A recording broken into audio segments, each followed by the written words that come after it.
Actu officiel bis ni ki tey daal jàpp leen dootu leen amati benn jaaxle si wàllu info bu gaaw toujours. Muntaxa di ko ñaanal sama borom mu yàgg fi loolu te wér di ko ñaanal kilifa diini ci réew mi yëpp di baalu àq ñëpp tey baalu àq ñëpp di ñaan yàlla koor gi ñu génn suñu borom nangu ci suñuy jaamu yàlla te lépp luñ ci jaamu yàlla suñu borom nangu ko. la ma waxoon nag bi fi premier ministre ñëwee def DPC gàttu fan baaxul ku ko def doo fekk dara kon dañuy ñaan yàlla suñu borom guddal suñu fan te ñu fekk tey bañ a fàtte. mag du weddi boppam bi ñu fi indee proposition de loi bi président Macky Sall indil ñu ko ñu ne dañuy woote loi amnistie position bañ ci amee woon moom lañ ci amee waat ba léegi. position boobu dañ koy fàttali Sénégal yépp dañoo tax woon fii posé woon question soxna su sell sele muy soxna Aïssata Tall Sall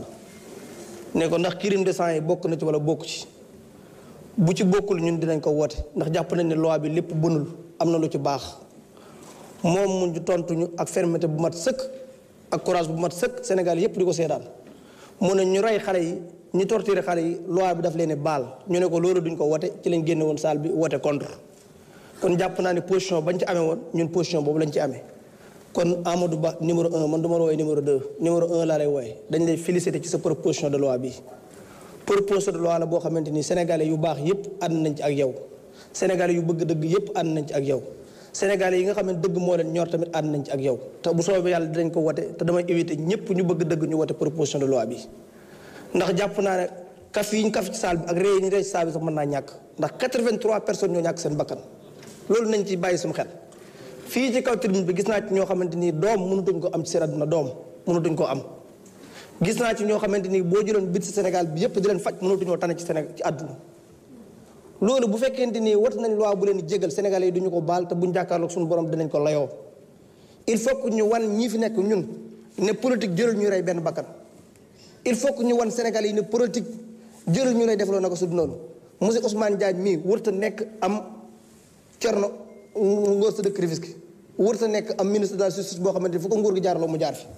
Martin Faye wërta nekk am Moussa Fall général Sambary Sine wërta nekk am Antoine ñàkk jom il faut que loolu ñu wane ko exemplarité bu mat sëkk te loolu lii tax mu mën a am mooy ñu wane exemplarité bu mat sëkk ñu teg suñu doom yi lii ñu punir leen punir bu mat sëkk kon damay wax ne monsieur le ministre Ousmane Diagne danañ la wooteel proposition de loi bi mais à partir de demain arrestation yi war naa tàmbali ñu gis ñu rey suñu rakk yi ñu punir leen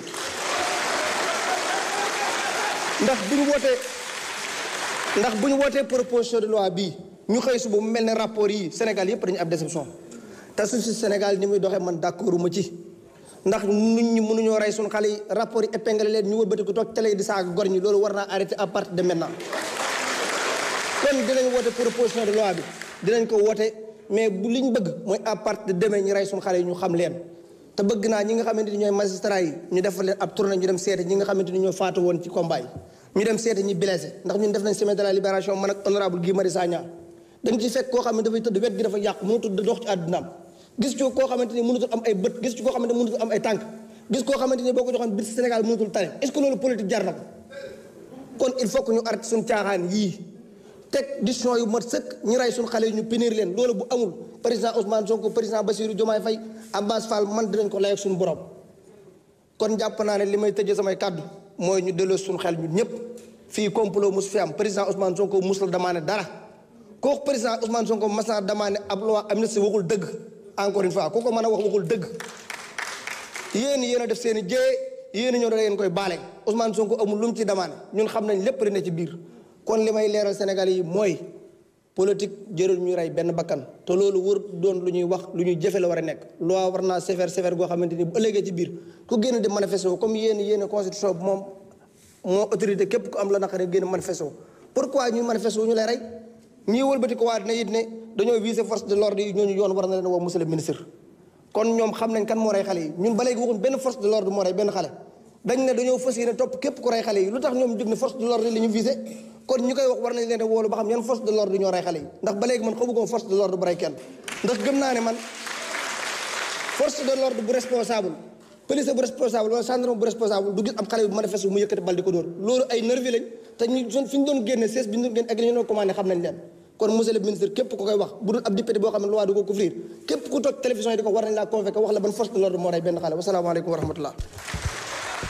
Merci beaucoup.